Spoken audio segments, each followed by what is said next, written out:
साथ प्यारे से तुम्हें दिया हुआ है दो संख्याओं के वर्गों का अंतर तुम्हें दिया हुआ है 180 और ये कह रहे हैं आपसे कि छोटी संख्या का वर्ग बड़ी संख्या का 8 गुना है, यानी कि छोटी संख्या का जो वर्ग है और बड़ी संख्या का जो 8 गुना है दोनों के मान बराबर है।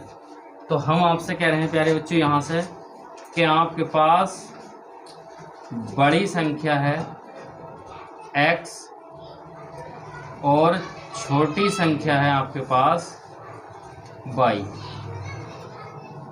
बड़ी संख्या हमने मान ली x, छोटी संख्या है प्यारे बच्चों हमारे पास y हो गया। और ये कह रहे हैं दोनों संख्याओं के वर्गों का अंतर, तो हम दोनों संख्याओं का वर्ग करने पर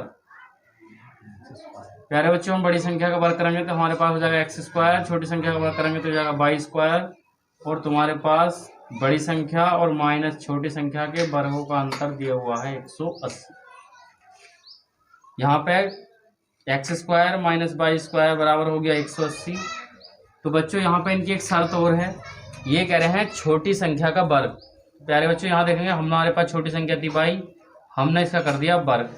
तो ये आपसे कह रहे हैं कि छोटी संख्या का वर्ग जो है वो बड़ी संख्या का 8 गुना है। तो प्यारे बच्चों हमारे पास थी बड़ी संख्या x और बड़ी संख्या को हमने कर दिया 8 से गुना, तो हो गया 8 गुना।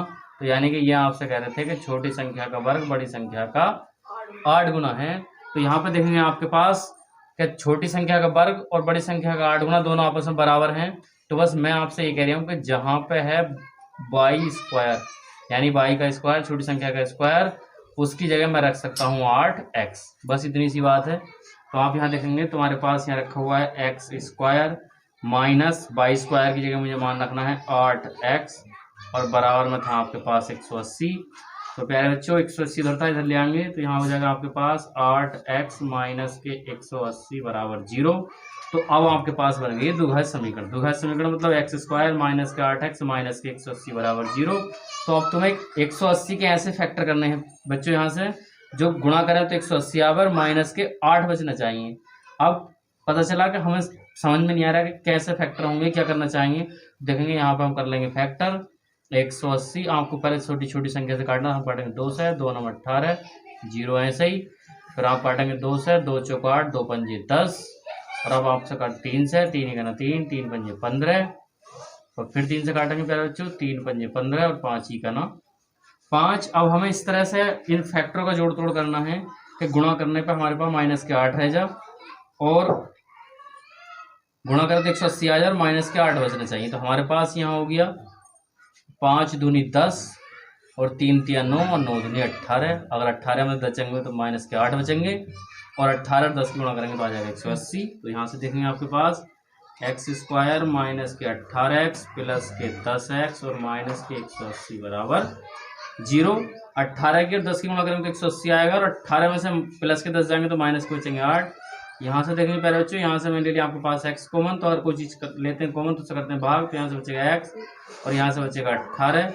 यहाँ से ले लिया हमने प्लस के 10 कॉमन, तो यहाँ से बचा x और 10 से आपको 180 कट गया 18 बार।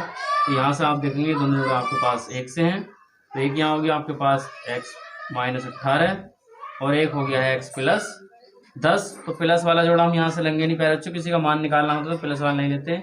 यहाँ से हमारे पास हो गया x माइनस 18 बराबर 0, तो x बराबर 18। अब देखेंगे प्यारे बच्चों हमने आपकी बड़ी संख्या x मानी थी, तो हमारे पास जो बड़ी संख्या x के मान आपके पास आ गया 18, तो आपके पास जो बड़ी संख्या हो गई है वो हो गई 18।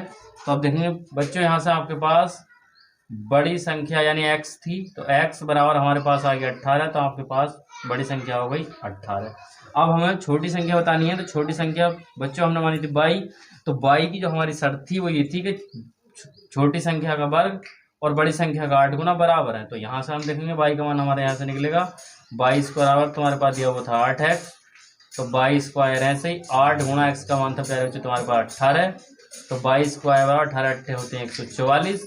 इधर का वर्ग अगर हम इधर लेके जाते हैं तो प्यारे बच्चों आपको जाता है अंडर रूट, तो यहाँ हो गया 144 पर अंडर रूट, तो 144 वर्ग होता है 12 का। तो आपके पास जो छोटी संख्या आ गई है वो आ गई प्यारे बच्चों y। छोटी संख्या थी आपके पास, छोटी संख्या हमने मानी थी y, तो यानी y का मान तुम्हारे पास आ चुका है 12। अब बस एक बार हम ये देख लेंगे कि जो इनकी शर्त थी वो सही है या गलत। छोटी संख्या का वर्ग और बड़ी संख्या का 8 गुना दोनों बराबर आने चाहिए। तो छोटी संख्या थी हमारे पास 12 12 का वर्ग और बड़ी संख्या थी आपके पास x यानी कि 18 गुणा 8, तो छोटी संख्या का वर्ग 144 और 18 8 144 दोनों बराबर हैं। यही शर्त इन्होंने पूछी थी। तो बस प्यारे बच्चों अब चलते हैं नेक्स्ट अगले सवाल पे, सवाल नंबर 8।